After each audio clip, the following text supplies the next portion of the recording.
I do that with my friends all the time. Yes.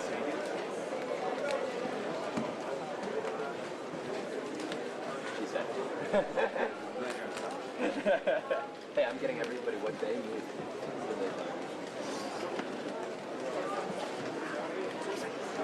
And I'm getting them still photos to use. Because the feed was a little, we got it better. Oh, yeah. I said that's what I do with my friends all the time. Hey, dudes. No, we got it.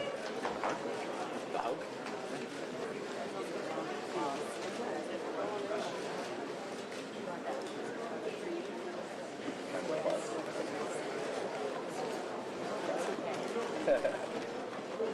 Sure. Boy, no. Is this one?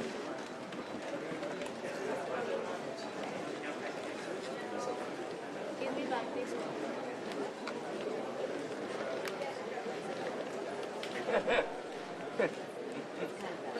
Yeah.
It's also good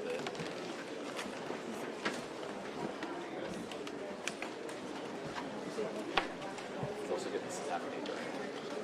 It's also good at once. Sí, yo te voy a mandar las imágenes porque soy presidente de Estado.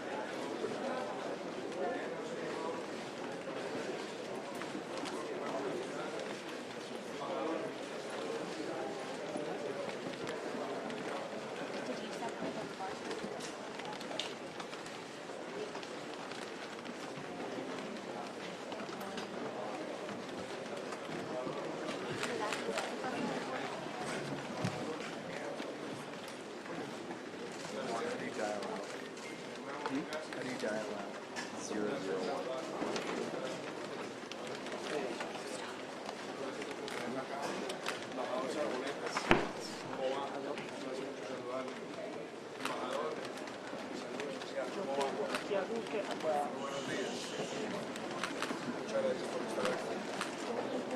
Gracias.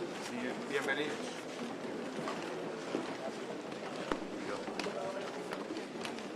Cuidado con el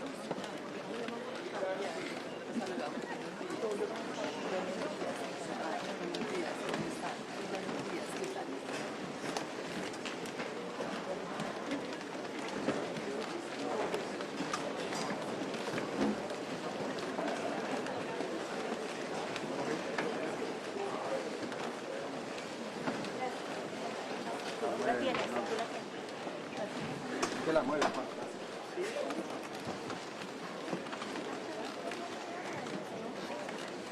Buenos días para todos. Good morning, everyone.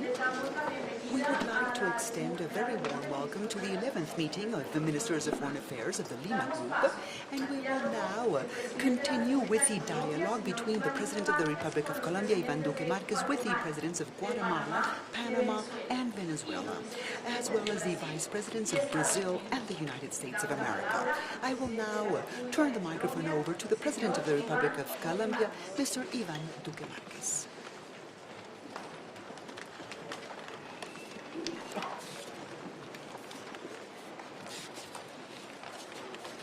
Muy buenos días Very good morning. a todos To ustedes. each and every one of you, Quiero allow me saludarlos to extend a very warm greeting and thank you for your presence in Bogota en today este encuentro at this del meeting Grupo de Lima. of the Lima Group.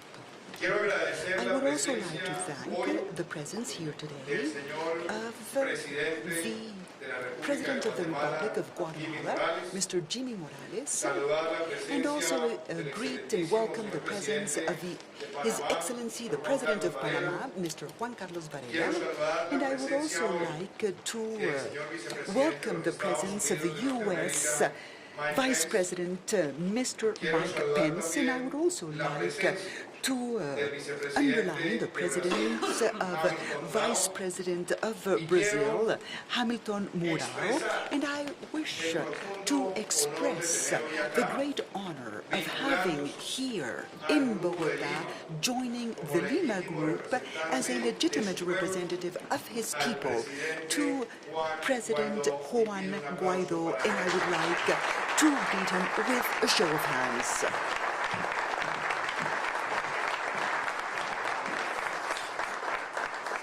Quiero agradecer I would also like to thank the presence here today del señor of vicepresidente the Vice Minister of Peru, Hugo Becerra, who is here at the head table with the Peruvian ambassador, and also to express my pleasure and gratitude for having with us here two great friends of the inter-American system. I'm talking about the Secretary General of the Organization of American States, Luis Almagro. Thank you very much for joining us, Mr. Secretary, as well as the presence of our dear friend and fellow countryman, the President of the Inter-American Development Bank, Mr. Luis Alberto Moreno. Thank you very much for your presence, and I would also like to thank several of the ministers of foreign affairs of all the member countries of the Lima Group, as well as countries who have joined us as observers of these deliberations. And I would also like to greet the representatives of the various multilateral agencies, and naturally to thank the leadership exercised today and throughout our deliberations by our Minister of Foreign Affairs, Carlos Holmes Trujillo, and also thank the presence of the Vice President of Colombia, Madam Marta Lucía Ramírez, with us here today. This morning is a very important morning. Today, we have gathered here to show that there is a sentiment in the region of multilateralism when it is a matter of defending principles, ideas, and democratic values. Today, we are showing that there is great coordination when it is a matter of helping a people that has been hurt and subject by the most shameful expression of the brutality and hatred. Today, we show that diplomacy and the diplomatic blockade, as well as multilateral action, is stronger than any threat or discourse that seeks to fracture or break the sentiment of unity that bonds all the countries gathered here today. And I also believe that today we are giving things the clarity they deserve, because the situation Venezuela is going through is not, as some have tried to say through the dictators' propaganda, this is an issue between war and peace. No, we are here because the true dilemma is the continuation of tyranny or the triumph of democracy, the triumph of human rights, as well as the victory of liberties. And I am convinced that what the Lima Group has been doing by recognizing President Guaidó as interim president of Venezuela, as well as the National Assembly, as the legitimate body administering democracy expressed in the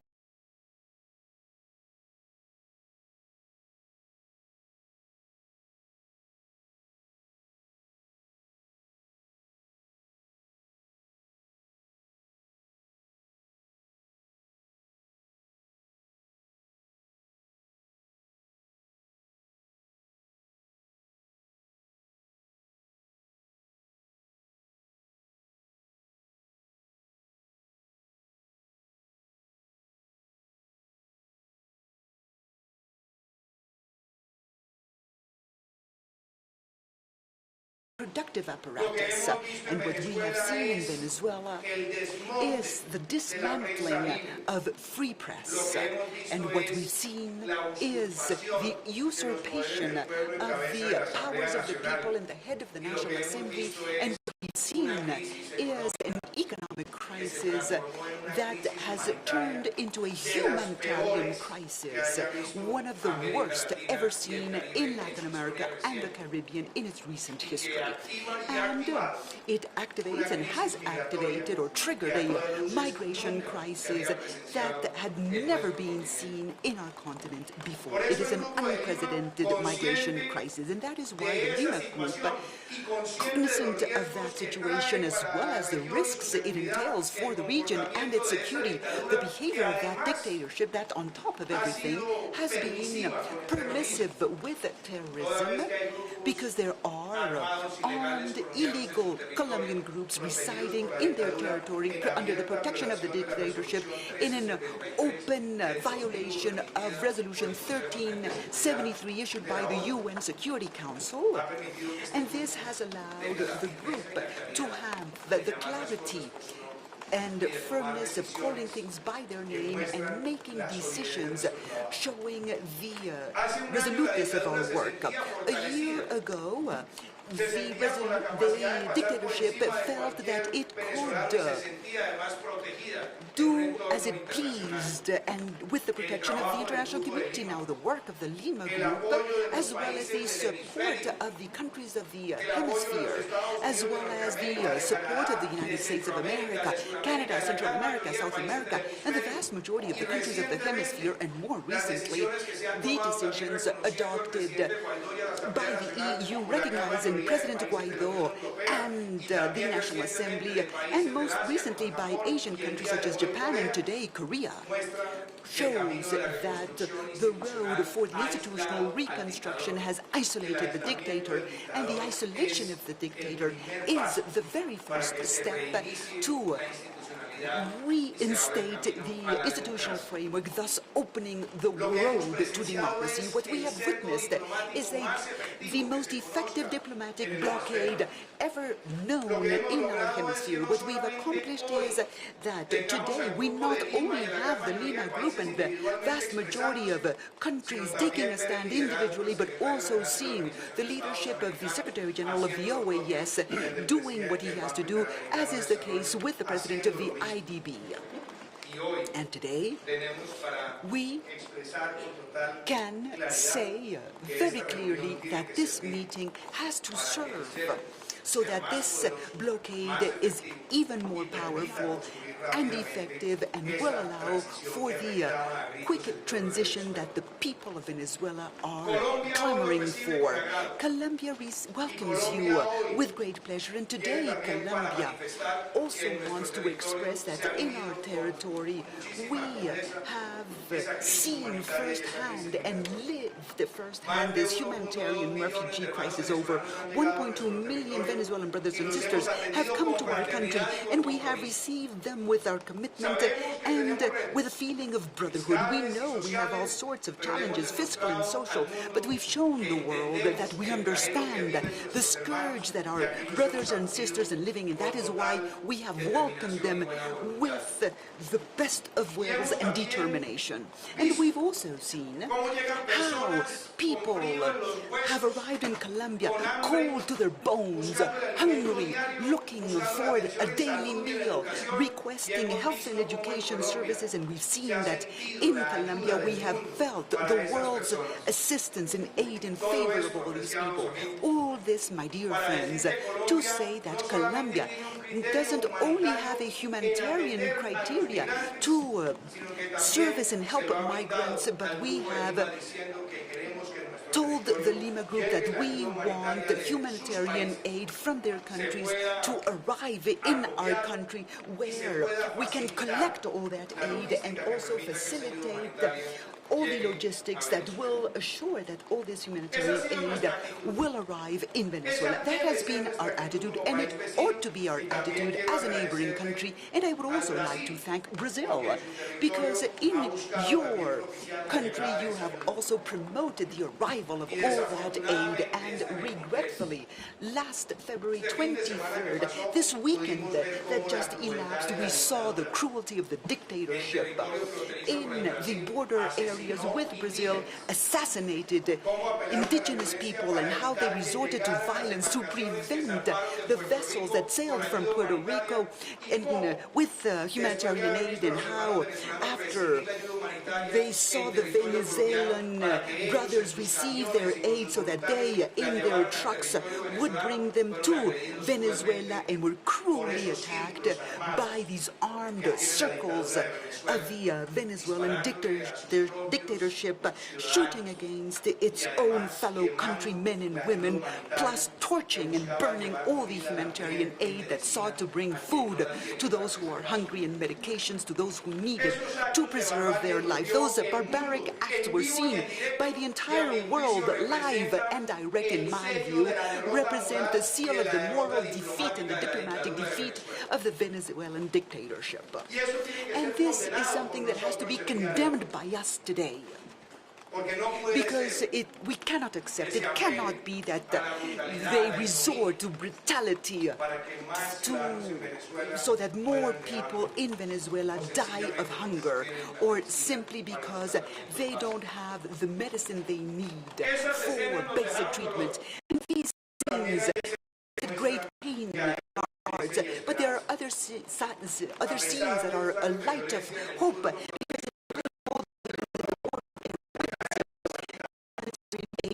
The border into Venezuela. And we also saw how today over 140 members of the military armed forces of Venezuela have come to Colombia and have expressed their loyalty to President Guaidó and the National Assembly, thus showing that the dictatorship is crumbling from within, and there is a feeling in them that they have to stand by the right side of history to restore democratic and institutional life in Venezuela. So I hope presidents, vice presidents, ambassadors, ministers of foreign affairs, that today the Lima Group will call on every country and on the military forces of Venezuela for them to stand on the right side of history and swear loyalty to the National Assembly and the interim president, so that that dictatorship will come to an end as promptly as possible. And I must also add that we have seen thousands of citizens very enthusiastic, willing to cross the border to assist their brothers and sisters. What happened on Saturday is not a defeat for them, because we are here today to reaffirm our commitment to assure that more humanitarian aid will arrive, and will arrive at the right time to bring it to Venezuela. And Colombia will always be open to receive the humanitarian aid from your countries, so that we collect it and protect it, so that we can send it to Venezuela at the right time. And I also believe that this weekend we were able to see how the entire world rejected what is a crime against humanity. And what did we expect for this meeting? Not just that we further strengthen the diplomatic blockade, which is something we have to do, but that on top of that, we take actions and decisions to sanction the dictator. And we give greater legitimacy and empower the National Assembly and the interim president, so that the assets Venezuela holds in our countries, and that are our public assets, be declared under the absolute control of the National Assembly and President Guaidó, so that they can establish the mechanisms for managing such assets. And I must also express that today we urge the Organization of American States so that it adopts the resolutions, sanctions, and denouncements over what happened during this weekend, and also to invite the Inter-American Development Bank as a financial arm of the regional system to contribute to coordinate the plan for the recovery of Venezuela once the dictatorship comes to an end, and the required coordination that must exist amongst all countries. And I must add that the dictatorship of Venezuela has attempted through this barbaric attitude to prevent the arrival of humanitarian aid, but what it cannot prevent is that the impetus of freedom be consolidated in Venezuela. Because today we are showing that the diplomatic blockade that we have set up is irreversible. There is no going back, that the dictator cannot obtain legitimacy, and we must convey the right political messages for the entire world to be in tune with the process of liberation of Venezuela through the National Assembly and President Guaidó, and we want to see a domino effect in the armed forces who will pledge loyalty to President Guaidó, and that is why we urge the entire people of Venezuela to, in a very short period of time, be able to re-establish the constitutional order in its country. I thank you for your presence in Colombia. My attitude as president of my country and the attitude of my government has always been what you see today: a country that believes in multilateralism, a country that believes in coordination, a country that believes in the diplomatic blockade and all the success achieved to date, and a country that wants to work with each and every one of you as a single team to assure that freedom returns to Venezuela and we put an end to the darkness of a dictatorship that is overshadowing us. Latin America, the hemisphere, the world at large unites today to say that we want a Venezuela that is free, that is prosperous, that is democratic, and a Venezuela where never again will state terrorism, the arms and the complacency with crime find space and room in the power enshrined in the Constitution. Thank you very much.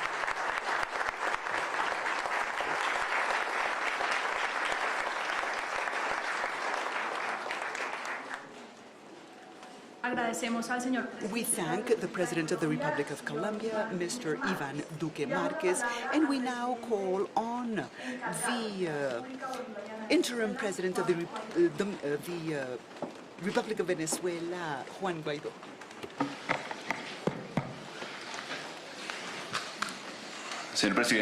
Mr. President of Colombia, Iván Duque, thank you very much.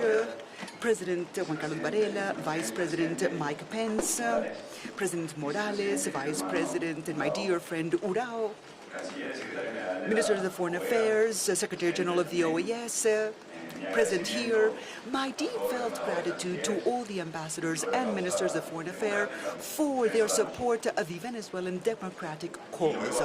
And after these protocol greetings, allow me to ask humbly on behalf of the people of Venezuela for a minute's silence given the massacre our people endured last Saturday, February 23rd.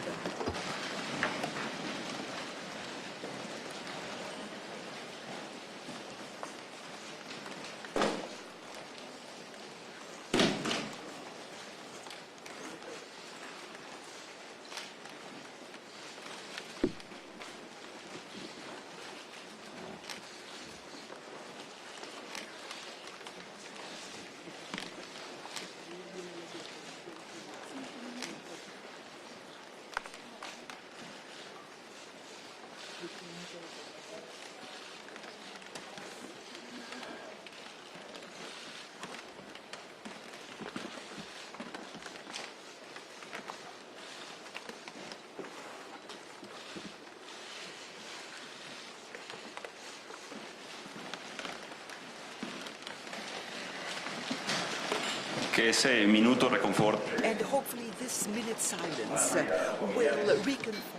will give comfort to your souls and to all the families and relatives of the victims. Having said this, I must clearly and decidedly thank on behalf of Venezuela our gratitude to Colombia, Curaçao, Brazil, our brother nations that have committed to Venezuela's freedom like never before by collecting the vast majority of the humanitarian aid that the United States, Chile, and other sister nations have sent to bring relief to my country's crisis. Kind gestures on the part of countries like Canada, many European countries that are cognizant of our country's crises. You will defend democracy and freedom in the region, because democracy, as we have seen in Venezuela, is always at the risk of the temptations of totalitarianism. Our people knows that in our country we don't want any of our brothers or sisters to live what we are living in Venezuela. The humanitarian crisis resulting from decades of a failed state has translated into millions of migrants and refugees scattered all over the continent. We need to recover democracy in Venezuela, because those who today usurp the power are threatening the stability of the continent. This is an outlaw government with the complacency of irregular groups like the ELN, insurgent groups, narco-trafficking networks, and organized crime reveals the true spirit of that regime, being permissive with the usurpation of power that has been carried out by this group is a threat that endangers democracy throughout the Americas. Plus, in our Pan-American system for the protection of human rights, and all our multilateral institutions are a forum for exchange that have no direct impact on the lives of our citizens, and that is something I cannot allow for. And so it is a great honor for me to meet with the representatives of each of the countries that have taken this decisive first step in the defense of democracy and human rights in the region. 200 years after Simón Bolívar commenced together with other forefathers of our democracy to fight for the independence and freedom and democracy, today one of its most humble sons have had to go through a very similar journey with a very similar objective as well, which is to recover democracy in a country, in a land that has very clear democratic values. So it's important to make known that the arguments that convene this meeting go beyond our concern for democracy, because there is no democracy today in Venezuela. We are here to express, we are here to act clearly around the recovery of democracy in Venezuela and the respect for human rights. The regime today, the regime of Maduro, believes and thinks that blocking humanitarian aid was an accomplishment in itself. They not only chant victory, but they dance in Caracas on the tombs of our indigenous people. We believe that by normalizing the crisis, they will be able to resist in a regime such as the one existing in Venezuela today. Hence the importance behind this meeting.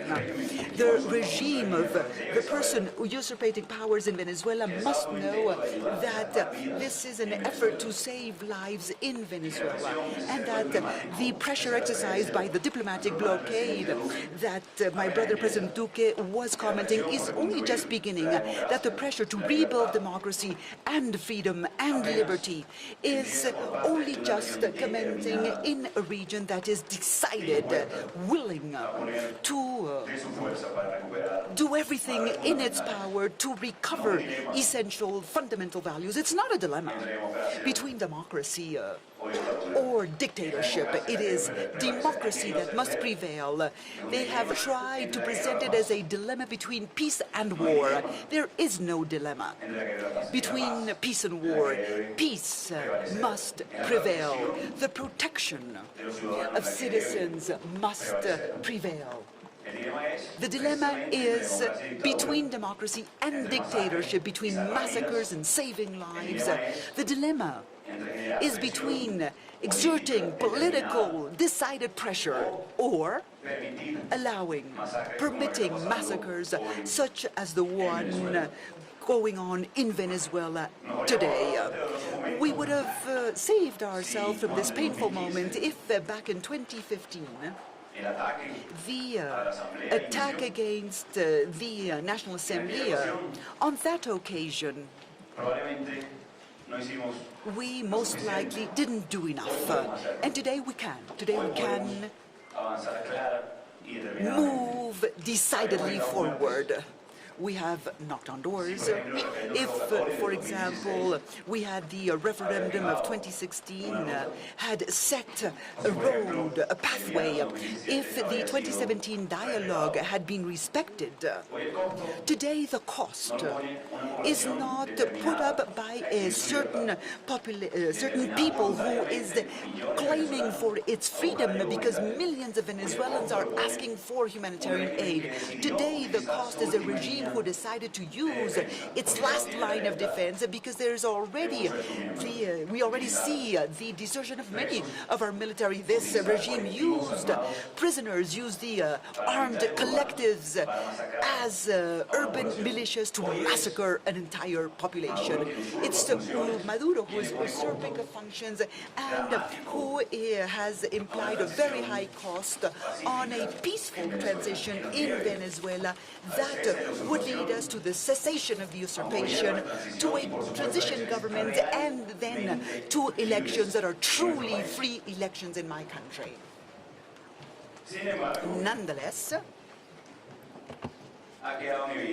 we have evidenced in just one day, the world saw what Venezuela has been enduring for years, dismantling the rule of law, the attack on private enterprise and the destruction of the fields and the production of foods. And you saw on one day how sadistic they were when they torched the medicines and food in front of people who are hungry, people in dire need of medicine. The entire world saw what Venezuela has been enduring for years. Now, the good news, dear friends, is that Venezuela resisted, is that the democratic values are present in each Venezuelan that has mobilized, that feels that today they have hope, a hope to change their future, and they have the determination in spite of the attacks received and all the suffering endured today of our aboriginous peoples.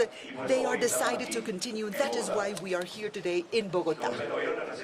As you saw, it meant a risk. It meant a risk to the life of the assembly members who had to travel for kilometers to look for the aid, and the armed groups pulled them out from the convoys, and they were subject to theft. But the people of Venezuela have survived, have resisted, and today in this historical summit meeting of presidents, the people of Venezuela are honestly asking for help, for cooperation in order to move forward along this path, because they're no longer talking about acts of government. Those people are talking about resistance. Resistance to what is talking the regime? Resistance to what? The narrative element that they were using for the blockade is dismantled, but the world witnessed who is against the peaceful solution in Venezuela. It was clearly seen throughout the world. It was seen that the people want a change. Colleagues and friends, I am the interim president of that country, mandated by the Constitution and with the support of our people and the massive support of the people at all times. And that country today is waiting to hear what we have to say regarding all the diplomatic actions, all actions in this setting in order to move along the path to reinstate democracy.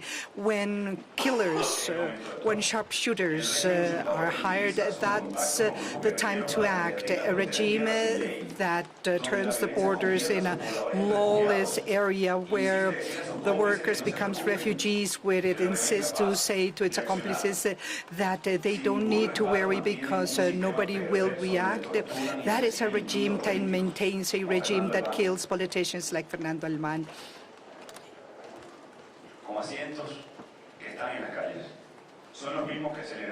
and killing the hundreds who are on the streets. And it's a regime that sings the victory of burning the humanitarian aid. This uncomfortable situation and position for our country, we would like to be talking about different things, about possibilities, the possibility of reactivating bilateral trade. We would love to be talking about prosperity, the generation of employment, but we are in this awkward position of coming here to talk about attention to the migrants, the need to return to them their legal status. I wish to thank Colombia for the solidarity. I would like to thank also Peru, Argentina, Chile, the entire Lima Group for their solidarity. 14 countries have shown the generosity towards 15% of the migrating Venezuelan population. They may be called migrants or displaced people, because the reality in Venezuela is that we have a regime that is against its people. It's maintaining hunger, and it's blocking the roads to democracy and freedom. All institutional, political, diplomatic resources have been used. We even had a meeting a few months ago here in this room, and there was this big concern about the ability of Venezuela to be united, and there is no doubt about that today in the world. It's the unity and the union of all the sectors in Venezuela, this strong determination to move forward. It's a determination of all its people, and there's no doubt about it today. But now, what can we do as a region, as the nations of this region, in order to support the building of that majority that prevails today in Venezuela, which was built at the expense of blood, of exiled individuals, of deaths. But in spite of that, here we are, standing and thankful, but also with full determination, not only of going back, in my case, to my country, to be the interim president, but to continue also in this struggle and the actions that will surely bear fruit, because this is irreversible. The transition is a fact in Venezuela. The only impediment today, and this is not a metaphor. We saw the irregular armed groups are blocking this in Venezuela. Imagine that usurping regime today with those weapons. We would be able to have a peaceful reconstruction in Venezuela. We would be able to rebuild our freedoms and bring back the rule of law. And we would recover our production, the ability to create employment, of discussing with other countries. We would have a future. We would have this hope based and supported by the determination of all its citizens. They have tried also to present another false dilemma, trying to portray this as a left or right issue, as an ideological issue. But this is an issue of freedoms and fundamental rights in a country. Fundamental rights for democracy. Because when there is no freedom of expression, and when there is no defense of the freedom of the union movements of social justice, there is indeed no ideology, and they cannot uphold that excuse. Determination to gain freedom, free trade, respect for private property will be key in the new transition government.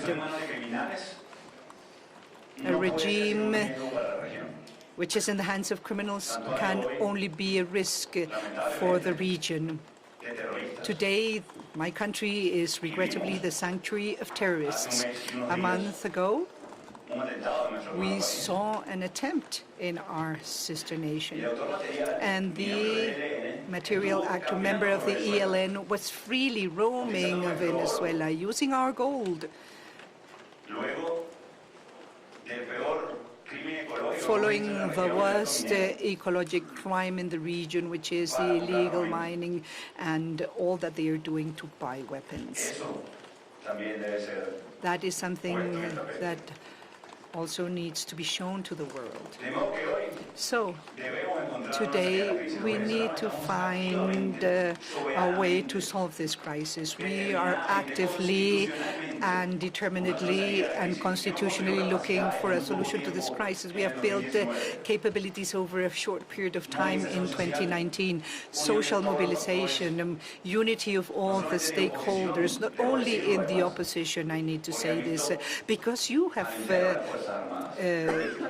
witnessed what has happened in the armed forces and in the predominant coalition, how many people have moved out. And I again wish to thank them for their courage. And for that reason, the time has come.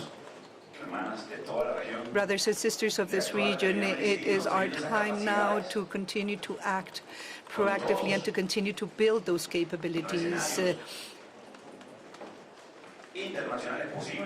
with the support of all the international community and with all due respect to the Venezuelan constitution. But we need to come together in order to put a stop to this dramatic situation in our country. And given the crisis, I couldn't be subtle today in the use of language. I needed to be very clear, given the tragedy that we are experiencing and which we all witnessed on the 23rd. So now, as we saw, the tragedy is even worse today. It's a humanitarian crisis, as you all well know. You and more than 60 countries have recognized me as the interim president of Venezuela. On behalf of millions of Venezuelans, I will do everything in my power to find a solution to this crisis, which is an unprecedented crisis and which already has to show for it bloodshed in its street caused by the usurper. There are hundreds of thousands of Venezuelans who are chronic patients who cannot have access to dialysis, for example, and who will die because there's no respect for human rights. Or again, because of the sadistic attitude of burning food and medicines. Many actions will be undertaken. We have also sent a call for civilian protest in our country, understanding what the line of defense of the regime is, because we witnessed it on Saturday and we know of the risk that we run as citizens, but we will never lose hope or determination in our desire to be free. Don't expect less of me. I won't expect less of you. We don't expect less from the people of Venezuela. We don't expect less of what we deserve as a country, as a region. The time has come to change history. It is this moment, the moment that our region is experiencing, and it has profound meaning. Because we're building history here in Bogota, we're building history in Cúcuta, an unprecedented humanitarian summit with tens of artists singing to help a people heal its wounds of years of repression. We understand the need for amnesty, for guarantees. Of course we do. And we understand the need for a transitional government that will facilitate that free election. But the usurpation needs to stop. We need to understand that the time has come, that things have changed. We are certain that we can have democracy forever in Venezuela and in the region. God bless Venezuela. God bless our region. It will soon be free, prosperous again in the midst of our brethren. Thank you.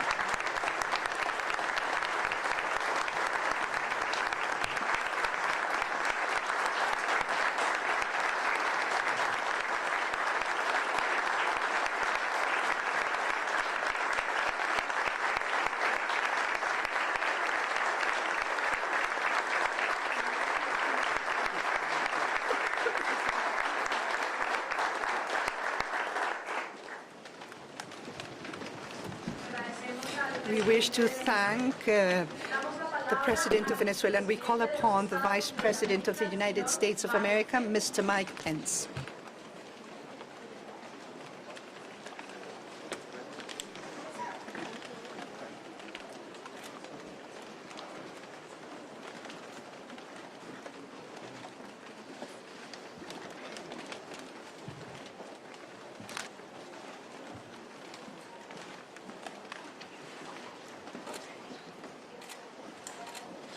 President Duque, President Varela, President Morales,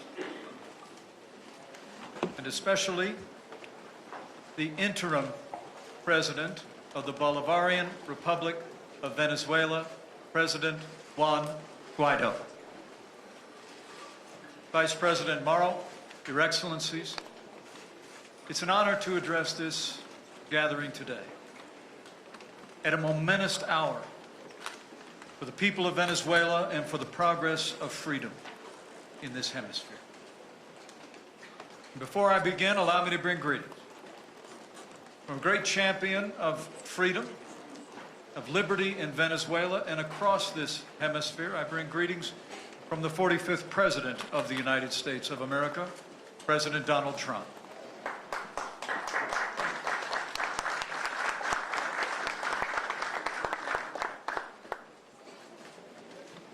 Just days ago, as the world watched, the tyrant in Caracas danced as his henchmen burned truckloads of food and medicine and murdered civilians. Saturday was a tragic day for the families of those who lost their lives. And we mourn with those who mourn. It was also a tragic day for the suffering people of Venezuela. But it was also just one more day in Venezuela's long and inevitable journey from tyranny to freedom. As President Trump said 1 week ago today, so I say to all of you, despite the brutality that the world witnessed this weekend, a new day is coming in Latin America, in Venezuela, and across the Western Hemisphere. Socialism is dying, and liberty, prosperity, and democracy are being reborn before our eyes. And President Guaido, President Donald Trump asked me to be here today to deliver a simple message to you and to the people of Venezuela. Estamos con ustedes. We are with you, 100%. We stand with you in America, along with all the nations gathered here today. And we will keep standing with you until democracy and your libertad are restored. As President Trump said, in his words, there will be no turning back. And the events of the last 2 days have only steeled our resolve. 2 years ago, leaders from 12 nations across the Western Hemisphere gathered in Peru and took a bold stand for freedom when they signed the Lima Declaration and created this group that now bears its name. The Lima Group has proudly led hemispheric efforts to call out the Maduro regime for its slide into dictatorship. And today, thanks in large part to the leadership represented here today, more than 50 nations have joined us in recognizing interim President Juan Guaido as the only legitimate president of Venezuela. You've heard the voices of Venezuelan patriots crying out for freedom. You've supported their courageous effort to face down the brutal dictatorship of Nicolas Maduro. And for that, to all those gathered here, I say you have the thanks and the greatest respect of the United States of America. And I know you have the gratitude of the Venezuelan people. To the countries represented here today, and especially to our friends Colombia and Brazil, the United States is grateful for the way you've stepped forward. to help the Venezuelan people in their hour of need. President Duque, your country has accepted more than 1 million Venezuelans with open arms and fought the drug smugglers, gangs, and human traffickers that have overrun your sister republic. And for your country's leadership, you have the deepest gratitude of the United States. And let me take this opportunity to say to all of those who would threaten our friend for taking a bold stand in defense of democracy in Venezuela, know this: Colombia is our strongest partner in the region, and any who would threaten her sovereignty or security would do well not to test the commitment to our ally or the resolve of the United States of America. Vice President Maron, as I saw firsthand in Manaus, the Brazilian people as well have shown great compassion in providing aid to the Venezuelan people.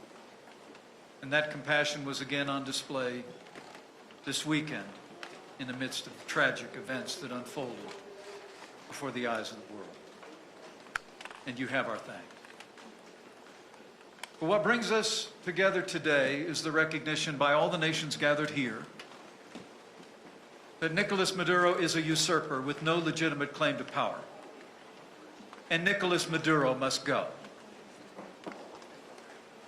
The struggle in Venezuela is between dictatorship and democracy, between oppression and freedom, between the suffering of millions of Venezuelans and the opportunity for a new future of freedom and prosperity. It was utterly unconscionable that Maduro blocked hundreds of tons of aid from reaching impoverished people across Venezuela. That he literally danced while truckloads of aid with food and medicine burned. The reality is that today more than 9 out of 10 people in Venezuela live in poverty. The average Venezuelan has lost 20 pounds through deprivation and malnutrition. The economy has shrunk by half. Thousands of children are starving this very hour. And for months, food, medicine, and other supplies provided by the United States and our allies across this hemisphere have piled up along the border. Even as Maduro sent aid to his puppet masters in Cuba, the Venezuelan people continue to suffer deprivation. By contrast, the Venezuelan people's true leader took decisive action to put an end to their suffering. Interim President Juan Guaido issued a direct order to the armed forces of Venezuela to allow all humanitarian aid to enter the country on Saturday, February 23rd. And he called on the Venezuelan people to show their resolve by holding peaceful protests outside military bases across the country. In response, thousands of Venezuelans gathered outside La Carlota Air Base in Caracas to raise their voices in support of liberty. And many of the military's rank and file showed their loyalty when they refused to fire on their fellow countrymen. So far, nearly 200 members of the armed forces of Venezuela have chosen to stand with the citizens of Venezuela and defected from the Maduro regime. And even in the midst of the tragic events of this last Saturday, some aid was able to cross the border into Venezuela from Brazil. As one of the servicemen who defected, the President Guaido's government said this weekend, and I quote, "It's millions versus 30 or so of them. 30 usurpers must not be allowed to deny liberty to 30 million people." As President Trump has said, the fight for freedom has begun. But Maduro's loyalists turned on their own people.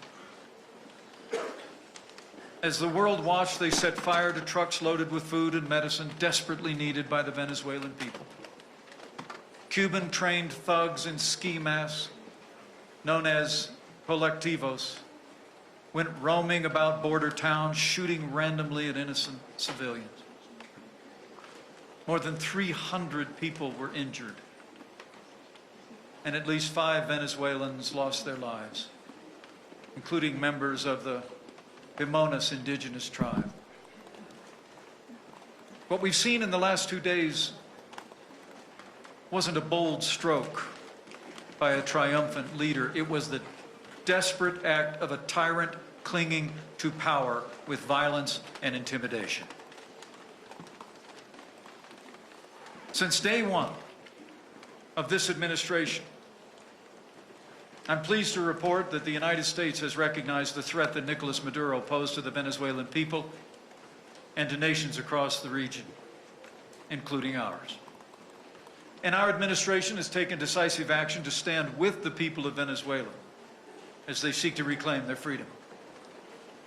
The United States has imposed sanctions on more than 50 top officials, as well as on Venezuela's state-owned oil company, PDVSA, to stop Maduro's cronies from enriching themselves at the expense of the Venezuelan people. Speaking before the United Nations General Assembly in 2017 and in 2018, President Trump called on all nations to stand with us in condemning and isolating Maduro's dictatorship. And on January 23rd, when the Venezuelan people took to the streets to march for freedom and democracy, the United States was proud to be the first nation on earth to recognize Juan Guaido as the rightful president of Venezuela. It's been my honor to travel to Latin America 5 times on the president's behalf, strengthen the coalition of support for a free Venezuela, to strengthen the ties that bind freedom-loving people all across this hemisphere. And I'm proud to report that America's kept our promise to stand with the suffering people of Venezuela. We've stood with resolve and generosity, and so we will continue to stand. Under President Trump's leadership, the United States has provided more than $139 million in aid to the people of Venezuela already, the most of any nation on earth. Just in the last 2 weeks, we've sent 5 military transport aircraft with 400 tons of food and medicine to Colombia and Brazil. As President Duque and I discussed today, our efforts to date will not only continue, they will be increased. Despite Maduro's brutality, we will press on. As we speak, we're identifying new areas along the border where we can pre-position additional aid for the struggling people of Venezuela. Today, also, it's my privilege to announce that the United States will provide an additional $56 million to support our partners in the region as you come to the aid of the Venezuelan people, fleeing from the deprivation and oppression of the Maduro regime. In the days and weeks ahead, the United States will continue to deliver life-saving food for the hungry, medicine for the desperately ill, and shelter for those displaced by the brutality and deprivation of the regime. And while we stand with the Venezuelan people, we will also continue to stand up to all of those who would oppress them. Many of your countries, such as Panama, Canada, and Colombia, have frozen the assets of military officials still loyal to Maduro, and we commend their action. These are important steps, cutting off the regime from the millions that they've stolen from the Venezuelan people, and we urge other freedom-loving countries to do the same. But as we stand here today, for all of that we have done before, it's time to do more. Many of your countries have pledged to crack down on the regime's money laundering and other corrupt activities and to cut off the worst offenders from the financial system completely. As the people of Venezuela take to the streets to reclaim their liberty, it's time to make good on those promises. And so today, with great respect, the United States calls on all the nations gathered here to intensify efforts to deny the Maduro regime access to financing and take the following actions to isolate the Maduro dictatorship. First, we call on all Lima Group nations to immediately freeze the assets of PDVSA. Second, we urge you to transfer ownership of Venezuelan assets in your country from the Maduro's henchmen to President Guaido's government, and to do so immediately. We also urge all nations present to restrict visas for Maduro's inner circle and vote to recognize President Guaido's representative at the Inter-American Development Bank.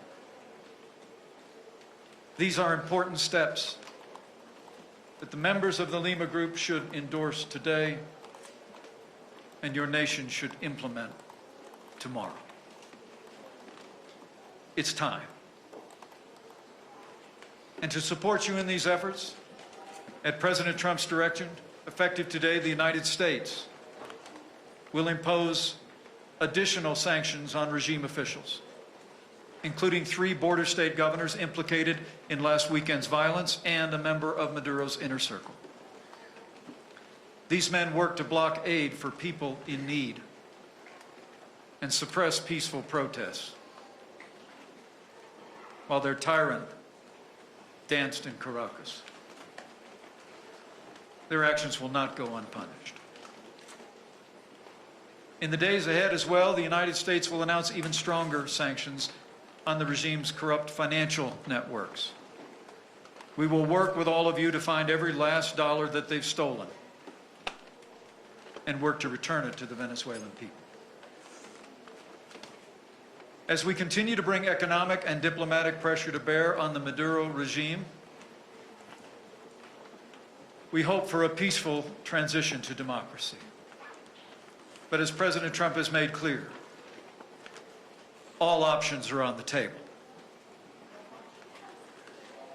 And to those members of Venezuela's armed forces who continue to back Maduro, I have a message from the President of the United States.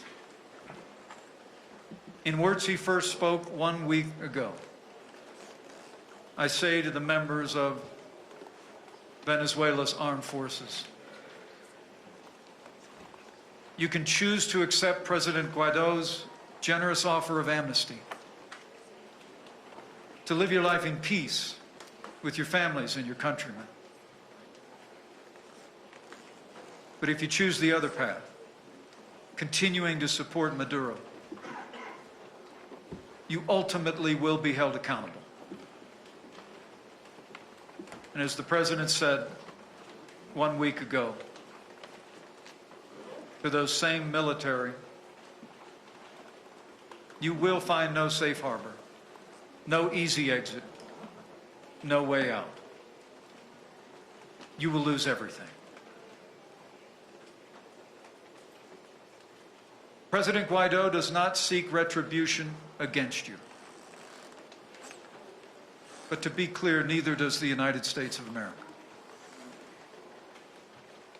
To all of those in the armed forces of Venezuela today, we say, if you take up the banner of democracy,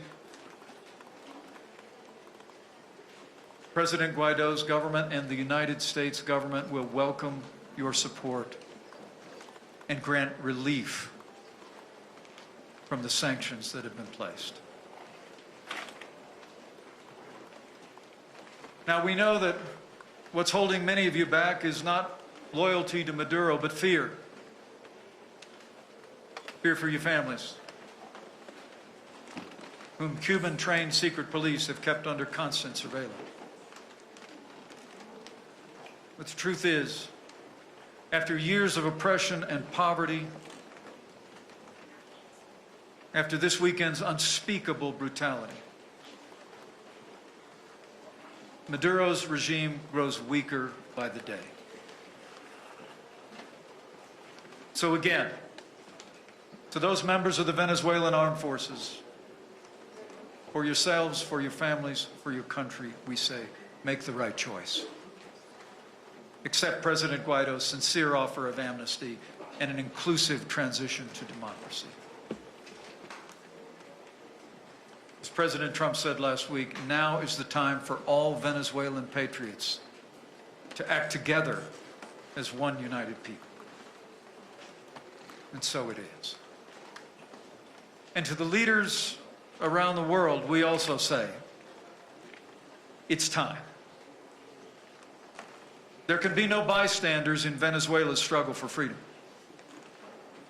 The United States calls on every freedom-loving nation in this hemisphere, including Mexico, Uruguay, and the nations of the Eastern Caribbean, to join with us in recognizing interim President Juan Guaido and his government.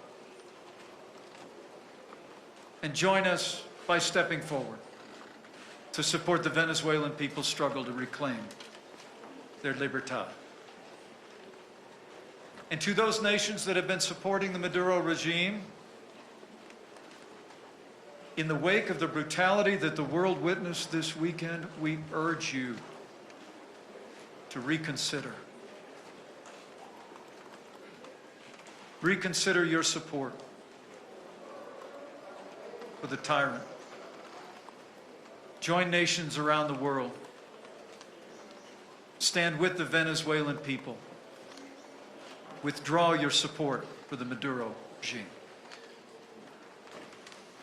Those who continue to endorse this regime will only isolate themselves further on the world stage. We gather here to reaffirm our commitment to freedom in this hemisphere.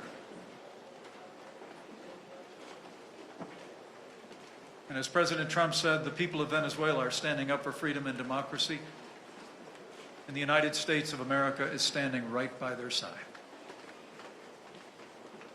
As the people of Venezuela prepare to take to the streets again, we say from our hearts to the freedom-loving people of Venezuela, know that you do not go alone. You go with the support and the prayers of the American people, the people of the nations gathered here, and with freedom-loving people all across the world. And I also believe that as you stand for freedom, you go with the grace of the author of freedom, who said in those ancient words, "Do not be afraid. Stand firm, and you will see the deliverance the Lord will bring you today. For where the Spirit of the Lord is, there's liberty." Freedom springs from the hearts of all the people across this new world. And as Simón Bolívar said, a people that loves freedom will in the end be free. And with faith in that great promise, and in all who have joined us in the cause of freedom in Venezuela, faith in the resolve of our president and the American people, and faith in the courage and strength of the Venezuelan people and those who have stepped forward for her freedom, I believe with all my heart the day is coming soon when Venezuela's long nightmare will end, when Venezuela will once more be free, when her people will see a new birth of freedom in a nation reborn to libertad. To the good people of Venezuela, seek your freedom. We will go with you. You go with God. Vayan con Dios.